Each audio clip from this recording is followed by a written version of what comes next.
So, hello friends.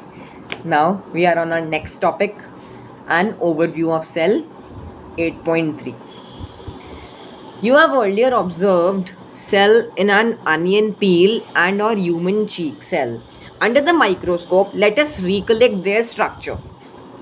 The onion cell, which is a typical plant cell. Onion cell क्या होता है? एक typical plant cell होता है, ये अपन को पता है.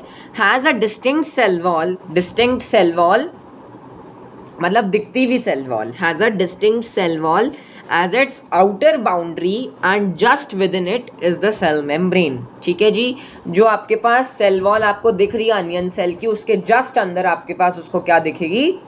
सेल मेम्ब्रेन दिखेगी. ठीक है.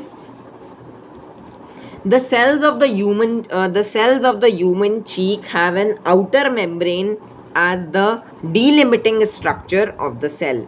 The cells of the human cheek have an outer membrane as the delimiting structure of the cell. Inside each cell is a dense membrane bound structure called nucleus. ठीक है. हर सेल के अंदर inside each cell is a dense membrane bound structure called nucleus. This nucleus contains the chromosome. इस nucleus में क्या होता है? chromosomes होते हैं, which in turn contain the genetic material. उस chromosome के अंदर आपके पास क्या होते हैं? genetic material होता है. genetic material जैसे कि DNA.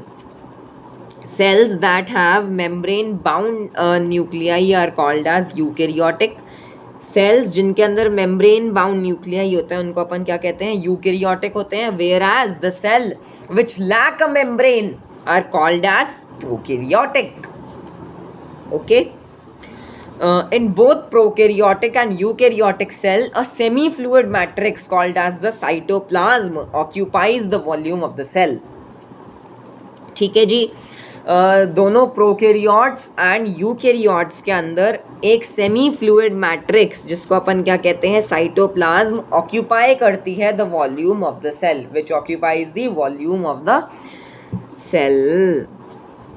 The cytoplasm is the main arena of the cellular activity. बेटा ये बहुत बार आपके टेस्ट में आ चुका है और आता रहेगा कि साइटोप्लाज्म क्या है? main arena of the cellular activity in both plant and animal cell. Very important line. Cytoplasm is the main arena of the cellular activities in both plant and animal cells. Whereas chemical reactions, कुछ chemical reactions occur in it to keep the cell in the living state. Various chemical reactions occur in it to keep the cell a living state. उसके बाद अपन आते हैं बच्चों किसके ऊपर? Besides the nucleus, the eukaryotic cells have other membrane bound distinct structures called organelles. Besides nucleus के अलावा eukaryotic cells के अंदर क्या है? The eukaryotic cells have other membrane bound distinct structure called as organelles. ठीक है, ये eukaryotic cell की बात हो रही है. Like the endoplasmic reticulum, Golgi complex, lysosomes, mitochondria, microbodies and vacuoles. क्या क्या? अदर ऑर्गेनील्स जैसे कि endoplasmic reticulum, Golgi complex, lysosomes, mitochondria, microbodies and vacuole. Okay. The prokaryotic cells, अब ये जो प्रोकैरियोटिक सेल्स होते हैं ये लैक करते हैं सच मेम्ब्रेन बाउंड ऑर्गेनील्स. ठीक है. The prokaryotic cell lack such membrane bound organelles. अच्छा चलो मेरे को एक जल्दी से चीज़ बताओ, जो प्रोकैरियोट्स और यूकैरियोट्स हैं उनमें एक ऑर्गेनील कॉमन है. वो कौन सा ऑर्गेनील है? राइबोसोम्स. ठीक है. राइबोसोम्स क्या है? एक नॉन मेम्ब्रेन बाउंड ऑर्गेनील है जो कि प्रोटीन सिंथेसिस के अंदर इन्वॉल्व होते हैं. वो प्रोकैरियोट्स और यूकैरियोट्स दोनों में प्रेजेंट है. राइबोसोम्स आर नॉन, आ गई वो बात अब. Ribosomes are non membrane bound organelles. Ribosomes are non membrane bound organelles found in all cells with both eukaryotic as well as prokaryotic. Within the cell, ribosomes are found not only in the cytoplasm but also within the two organelles, chloroplast in plants, and mitochondria and on rough endoplasmic reticulum. ठीक है जी, अब ये बताया है अपन को कि ribosomes मिलते कहाँ कहाँ पर है, राइबोसोम्स की लोकेशन डिस्क्राइब करिए एक तरीके से सेल के अंदर. Ribosomes are found in cytoplasm.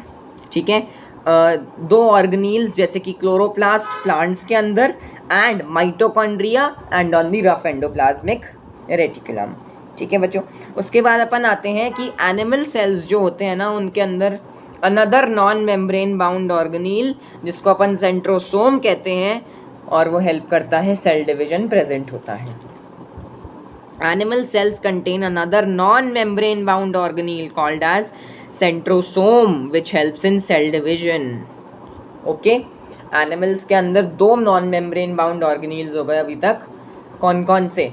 Ribosomes and centrosome. सोम. ठीक है, ribosome, centrosome which helps in cell division. Ribosome का काम है प्रोटीन सिंथेसिस, सेंट्रोसोम का काम है cell division. Cells differ greatly in size, shape and activities. ठीक है जी, सेल्स जो होते हैं वो डिफर करते हैं greatly in size, shape and activities. Cells differ in size, shape and activities. जिस हिसाब से उसका फंक्शन होगा उस हिसाब से वो अपने आप को मॉडिफाई कर लेगा अपने साइज के बेसिस, अपने साइज में उस स्पेसिफिक शेप के अंदर जिस हिसाब से उसकी एक्टिविटीज़ होंगी. For example, mycoplasma, the smallest cell. Mycoplasma's smallest cell are nearly about 0.3 micrometer in length. Are only about 0.3 micrometer in length, while bacteria could be 3 to 5 micrometer. ठीक है, जो नॉर्मल बैक्टीरिया है आपके पास वो 3 से 5 माइक्रोमीटर का होगा और जो mycoplasma which is the smallest cell वो आपके पास कितने माइक्रोमीटर का होगा? 0.3 micrometer in length, while the bacteria could be of 3 to 5 micrometer. उसके बाद अपन आते हैं next. The largest isolated single cell is the egg of an ostrich. ठीक है, largest isolated single cell is the egg of an ostrich. Among multicellular organisms, human RBCs, human red blood cells are about 7 micrometer in diameter. important. Multicellular organisms के अंदर जो human की RBCs होती हैं are about 7 micrometer in diameter. ठीक है, RBCs का diameter कितना होता है? 7 micrometer. Nerve cells are some of the longest cells. Nerve cell क्या होते हैं? लॉन्गेस्ट सेल्स होते हैं. Cells also vary greatly in their shape. Cells जो हैं वो ग्रेटली वैरी करते हैं अपने शेप में भी. ठीक है, दे मे बी डिस्क लाइक हो सकते हैं, पॉलीगनल हो सकते हैं, कॉलमनार हो सकते हैं, क्यूबॉइडियल हो सकते हैं, थ्रेड लाइक और even irregular amoeboid as WBCs. The shape of the cells may vary with the functions they perform. ये मैंने आपको पहले समझाई दिया है.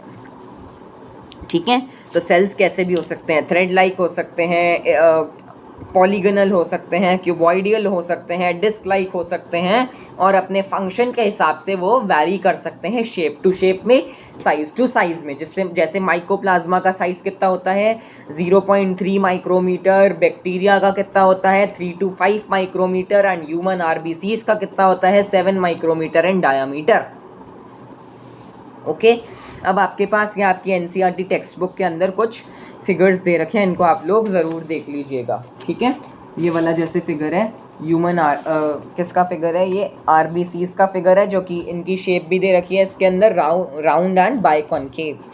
फिर आपके पास ये फिगर है एमीबॉइड शेप WBCs. ये आपके पास फिर फिगर है कॉलमनार एपिथेलियल सेल्स जो कि लॉन्ग एंड नैरो हैं.